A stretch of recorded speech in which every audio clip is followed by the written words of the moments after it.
They call it the curse of the ninth zero. That's not a real thing, obviously.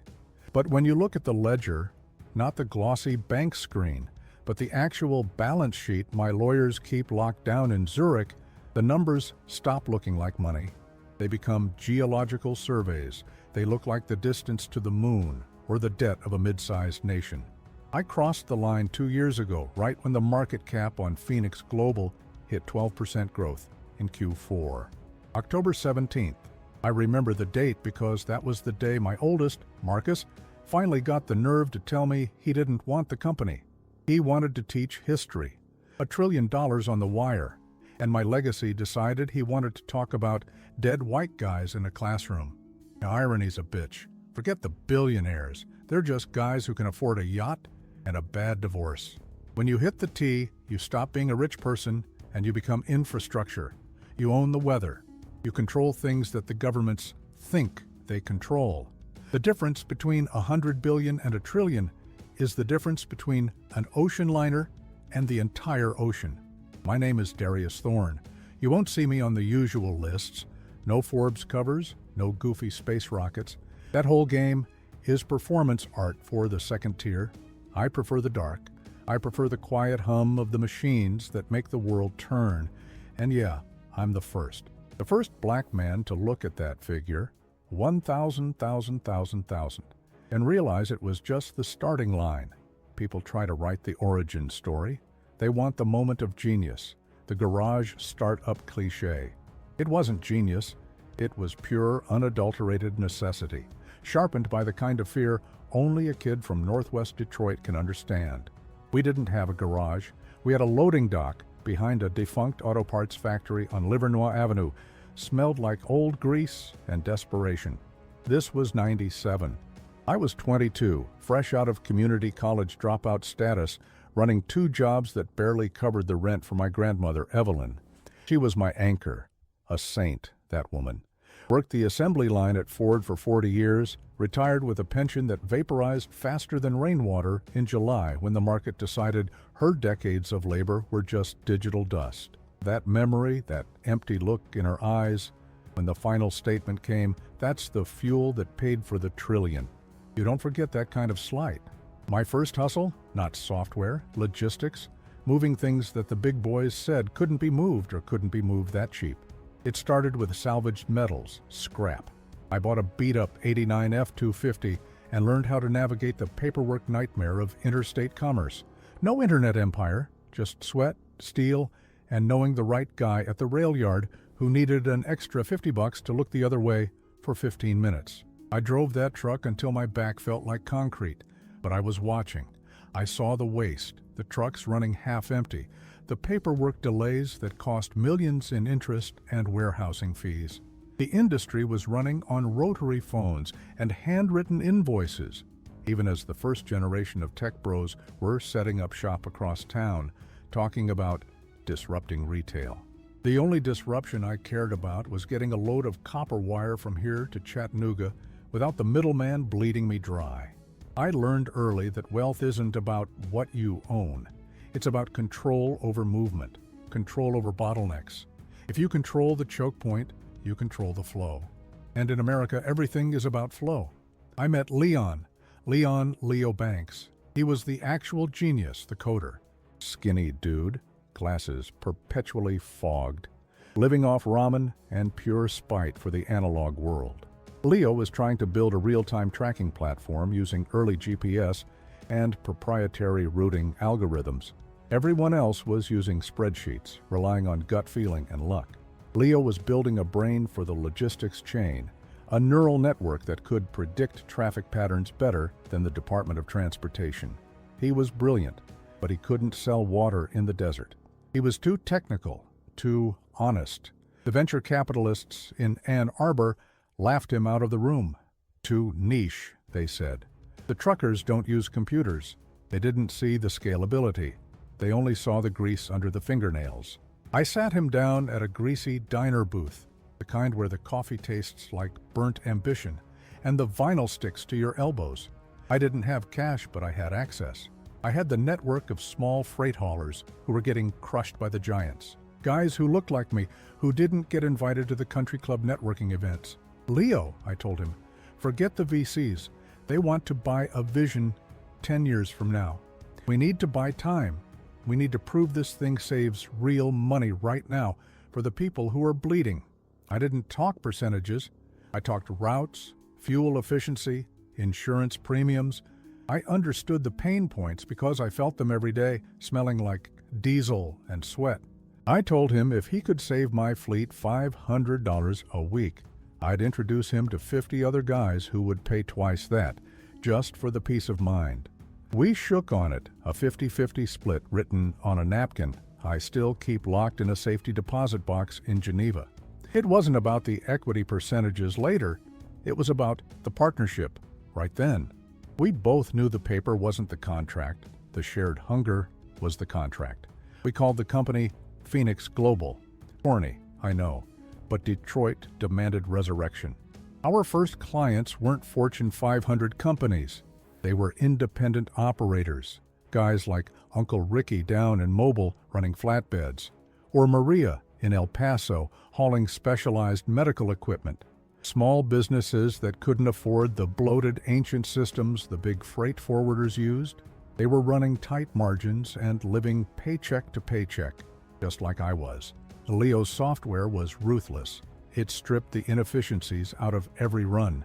It told a driver in Nashville they could shave 18 minutes off their route if they rerouted 2 blocks early to avoid a specific light sequence, data the local drivers knew instinctively, but that the national systems couldn't capture.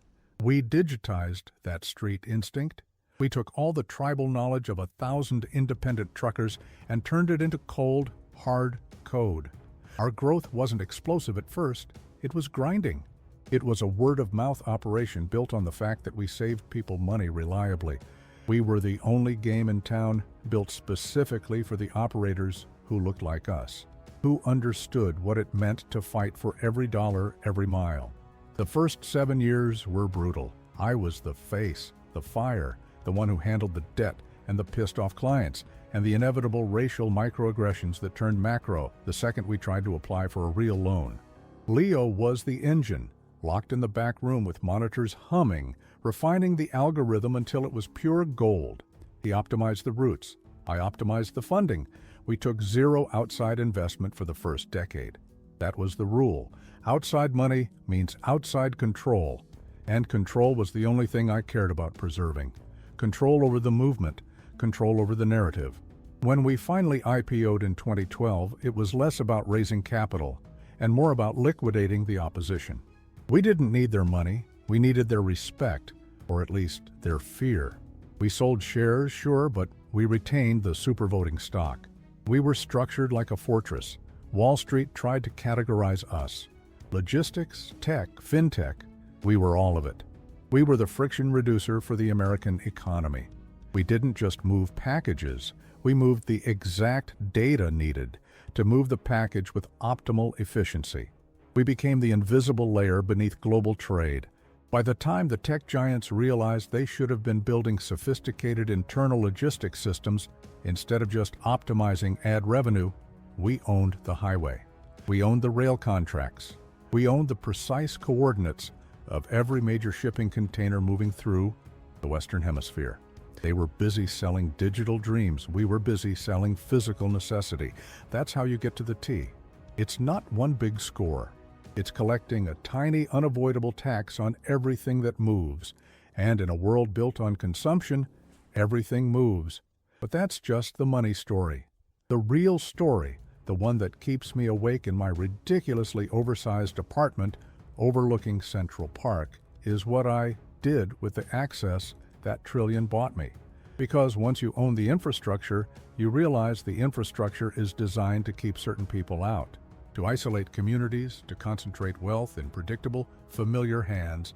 And for the first time in history, the keys to that entire system were in my hand. I was damn sure not going to use them to open another chain of luxury hotels or fund a vanity space project. I had a different kind of construction project planned, something that started 20 years ago, fueled by the memory of Evelyn's disappearing pension and the thousands of independent haulers we worked with who never got a fair shake. You don't forget that kind of slight. You just buy the entity that caused it, and then you rearrange the pieces until they look like justice. And when you have $1 trillion, justice is whatever you decide to make it. The first move had to be quiet, almost theoretical. It had to be about control, not cash. The Fed was starting to talk about digital currency, about blockchain standardization for interstate commerce. They were talking about efficiency and security. I saw the weakness. I saw the ultimate choke point. If you could own the data pathways for the money itself, you didn't just own the roads, you owned the atmosphere. This was 2018. We needed a new platform, something completely disconnected from Phoenix Global, something untraceable. Leo built it, of course, codename the Grid. It wasn't about tracking freight anymore. It was about tracking capital flows, real-time, across every major banking institution we serviced. And because we were already embedded in their systems providing the underlying logistics data, nobody questioned the new API feed. They just saw increased efficiency. They saw profit. They never saw the Trojan horse hiding inside the numbers. They never saw Darius Thorne building the ultimate counter-economy, designed specifically to circumvent the old rules that were never meant for us in the first place. The trillion was just the key to the vault. The Grid was the new vault. And I was about to lock the entire American financial system inside it. The Grid wasn't a product you bought off the shelf. It was a parasite, a perfectly engineered information siphon that attached itself to the arteries of high finance. We didn't build it overnight. We spent 18 months integrating it under the guise of enhanced supply chain financial transparency. Think about that for a second. Phoenix Global was already the central nervous system for almost 40% of all goods moving through North America and the Pacific Rim. Every shipment, every customs clearance, every warehousing invoice, it all flowed through us. The banks, the insurance houses, the private equity firms financing the whole damn cycle, they begged us for better data feeds. They wanted to know the exact moment a shipment cleared customs in Long Beach so they could release the letter of credit and minimize their risk exposure.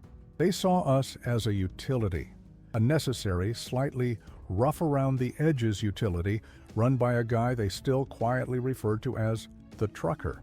They didn't see the architecture Leo had put in place.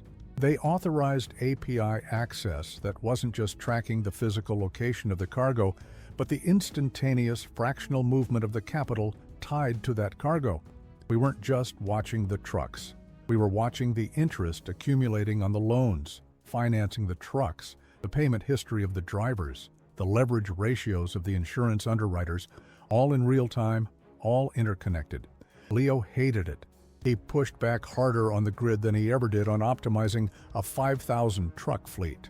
We were sitting in the server room, not the fancy glass tower headquarters, but the cinder block bunker we kept the core servers in down in Jersey City. The hum of the cooling fans was the soundtrack to our entire empire.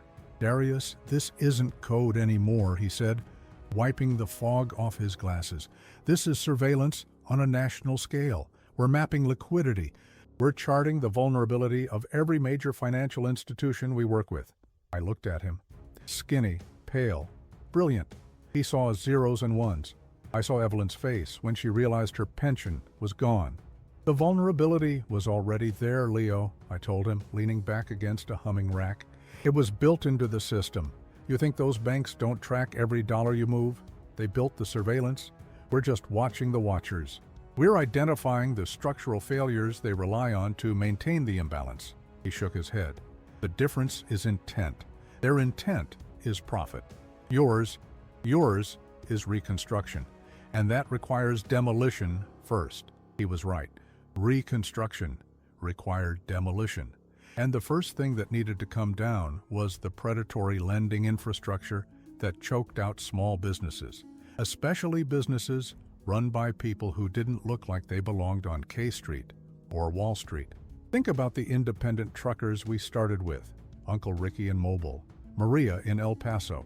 They needed new equipment. They needed bridge loans to cover the 30-day delay between delivery and payment from the major retailers. Where did they go?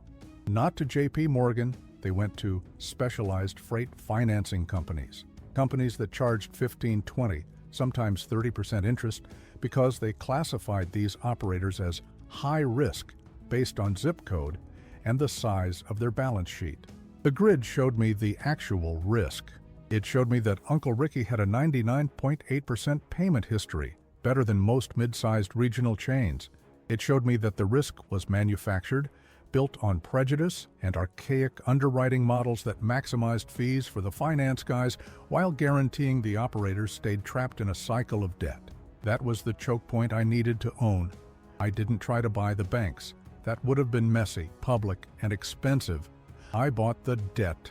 Using the real-time data from the grid, we identified the most toxic, highest-interest lending portfolios related to independent logistics, the very portfolios that were bleeding dry, the exact people who built Phoenix Global.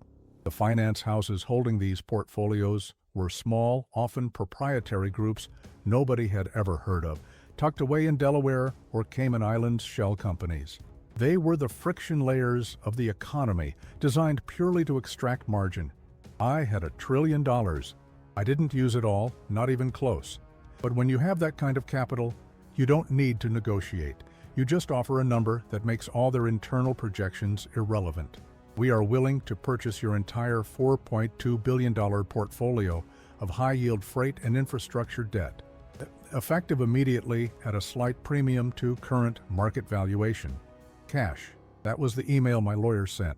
No due diligence, no staggered payments, no financing required, just cash, wired that day.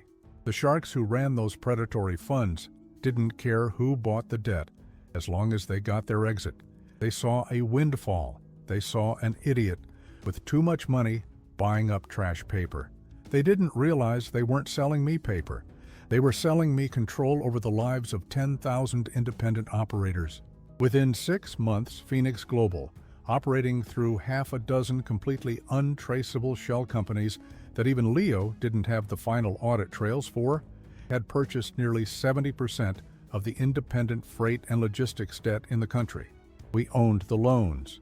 We owned the payment schedules. We owned the future of these small businesses.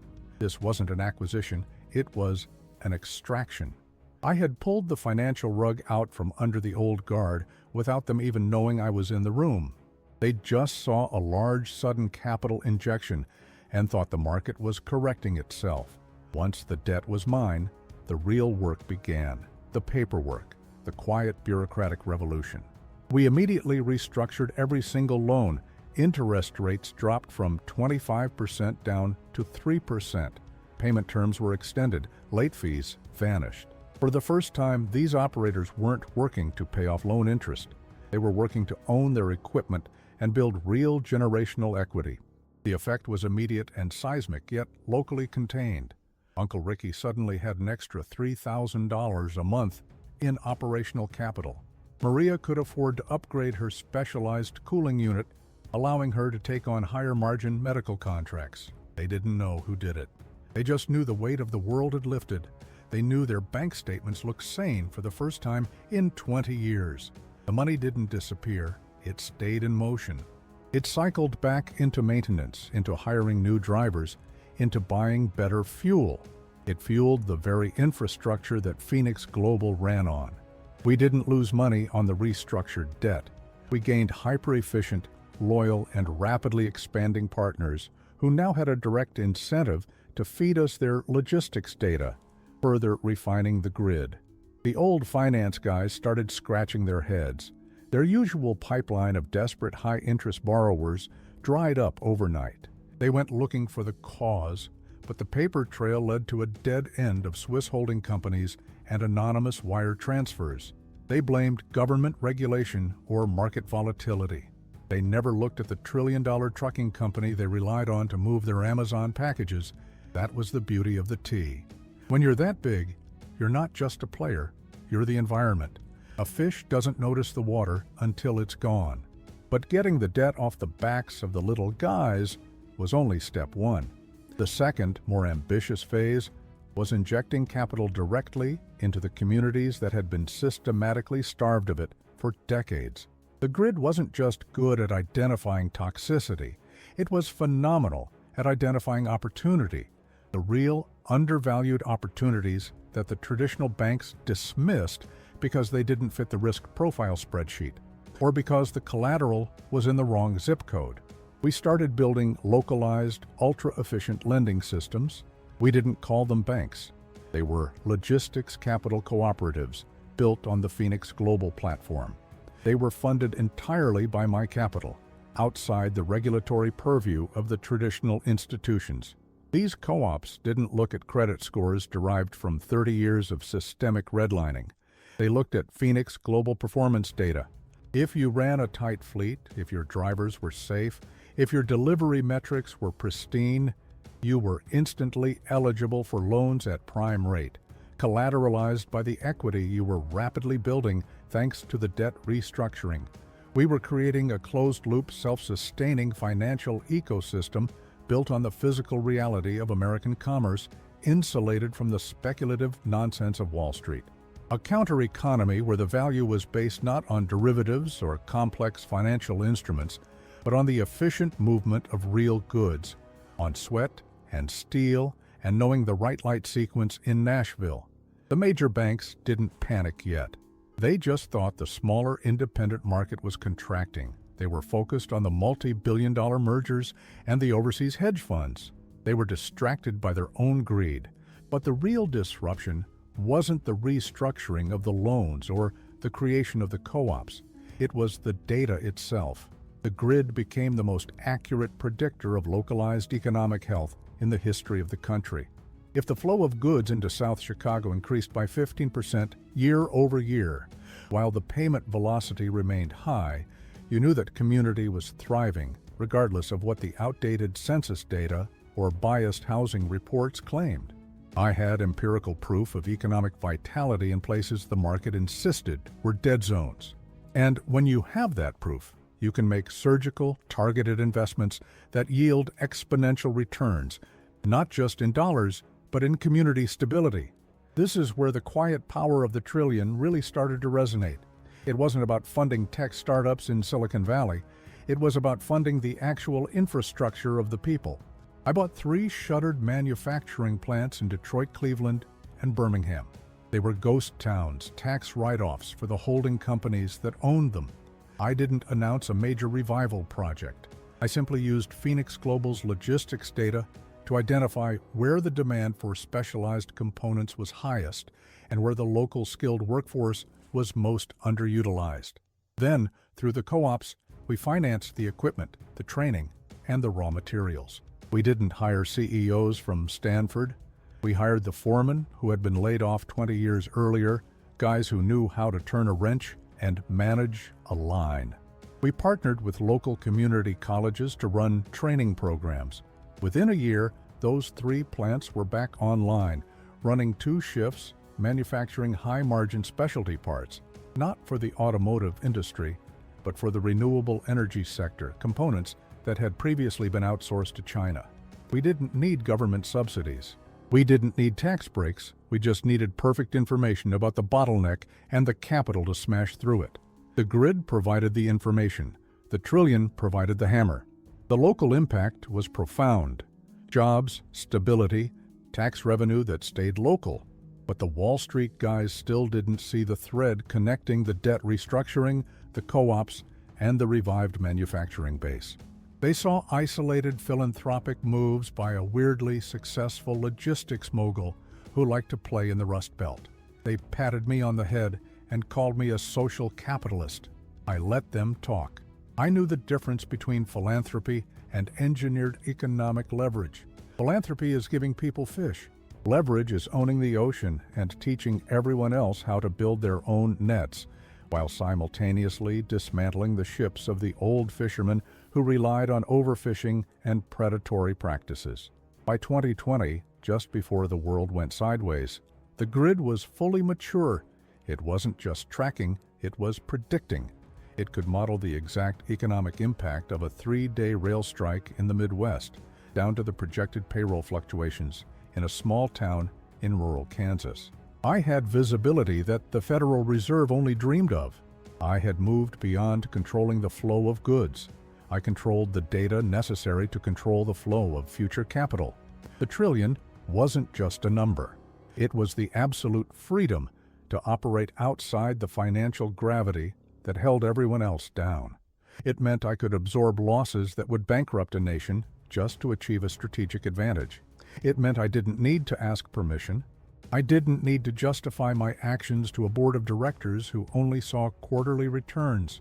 I was playing a different game on a different board, a game where the objective wasn't to accumulate more cash, because what good is cash when you already own the mechanism that creates it, but to fundamentally rewrite the rules of economic access. The real test came when the global supply chain finally snapped. Pandemic hits. Everything stops. The old system, built on just-in-time inventory and maximum efficiency, immediately went into cardiac arrest. Goods piled up, ports choked, governments panicked. The giants, Amazon, Walmart, the usual suspects, were paralyzed. Their logistics were too optimized, too brittle. They had cut all the slack out of their chains, and now they couldn't pivot. But Phoenix Global, we had the slack. We had the decentralized network of independent haulers, now debt-free and operating with maximum efficiency, loyal to the platform that saved their businesses. And critically, we had the grid. While the world was guessing where the next bottleneck would hit, I knew which ports would seize up, which rail lines would fail, and precisely where the critical medical supplies were sitting in a container in Singapore. Wall Street was betting on chaos. I was betting on physics and perfect data. And I had $1 trillion ready to capitalize on the predictable failures of the competition. That's when the infrastructure play turned into an absolute, uncontestable monopoly. That's when the T started multiplying. The panic was beautiful. It wasn't chaos. It was perfect, predictable structural failure. Everyone else was using models based on yesterday's market behavior. I had the grid running 24 months ahead of real time, mapping the stress fractures in the global economy as they formed. While the analysts were screaming about Q3 earnings and inventory shortages, I was watching the nitrogen levels in refrigerated containers stalled in the South China Sea. I knew the exact moment the labor shortage in Long Beach would hit the pharmaceutical distribution centers in Nevada. The T wasn't for buying assets, it was for guaranteeing survival. I didn't offer to help the government. I offered certainty. I told them, through a series of carefully managed back channels, that Phoenix Global could guarantee the flow of critical goods, medical supplies, food distribution, but only if we had absolute unilateral control over the routing and prioritization. They didn't like it. They talked about antitrust, about national security. I showed them the alternative: empty shelves and field hospitals without ventilators. They folded in 48 hours. They gave us the keys, not just to the roads, but to the data pipelines that informed their own federal agencies. This wasn't philanthropy. This was a hostile takeover of the national infrastructure, executed under the guise of emergency relief. We didn't raise our prices. That would have been amateur. We used the moment to smash the competition. The legacy carriers, the massive global shipping lines, they were loaded up with debt, running on toxic leverage, and suddenly facing 9 months of zero revenue. The grid identified the weakest links. I didn't send lawyers, I sent wire transfers. We acquired 3 major regional rail companies, 2 global freight forwarders, and 12 massive warehousing facilities in the span of 6 weeks. We didn't negotiate the price, we just paid off their debt holders at 70 cents on the dollar and took the physical assets. They were selling rotting infrastructure. I was buying control over the future movement of every single widget, pill, and ounce of fuel in the country. The $1 trillion wasn't a bank account, it was a cannon, and I fired it relentlessly. The money flowed back to the co-ops instantly. While every major bank in America froze commercial credit, citing unprecedented risk, our independent operators, Uncle Ricky, Maria, thousands of others, received automated, instant, low-interest bridge loans based on their demonstrated performance metrics during the crisis. They didn't just survive the shutdown, They became the essential lifeline. They were running tighter, cheaper, and faster than the paralyzed corporate giants. We didn't just preserve their businesses, we cemented their dominance in the decentralized logistics market. The old system choked. The counter-economy thrived. The manufacturing plants we'd revived in Detroit and Cleveland, they pivoted instantly, producing high-demand specialized components needed for the national response. We didn't wait for government contracts. The grid knew exactly what was needed and where, 3 months before the FEMA order was drafted. We were supplying the market before the market knew it was hungry. That's what the T buys you, the ability to exist entirely outside the cycles of panic and profit that define everyone else's reality. It was during the peak of the collapse, when I was sitting in my Jersey City bunker watching the entire global movement of goods flash across 14 screens, that Leo walked in. He looked exhausted, maybe even defeated. "We did it, Darius," he said, his voice flat. "We own the rails, the data, and we saved the supply chain. We've quadrupled the equity for every operator in the co-ops. You won. You rewrote the rules." "Did I?" I asked him. He just looked at the main screen, which was displaying a complex projection of long-term capital allocation for the next decade. It showed the systematic defunding of every financial entity that had preyed on our communities for generations, and the routing of that capital into local investment, education, and infrastructure, all controlled by the co-ops, all insulated by the grid. "You didn't just win, Darius," Leo said quietly. "You made it so they can never build it back the way it was." And that was the moment I stopped thinking about the money. Because the money was just a tool. The power wasn't the T, the power was the absolute, unassailable knowledge that I controlled the map. The curse of the ninth zero? It's not a curse, it's a shield. It's the permission slip to finally, irrevocably, move the pieces on the board without asking anyone's permission. They still call me the Trillionaire. They still put me on the lists they think matter. They talk about my market cap, my acquisitions, the sheer size of Phoenix Global. They don't understand that I stopped caring about the size of the ocean when I realized I owned the atmospheric pressure that dictates where the tide goes.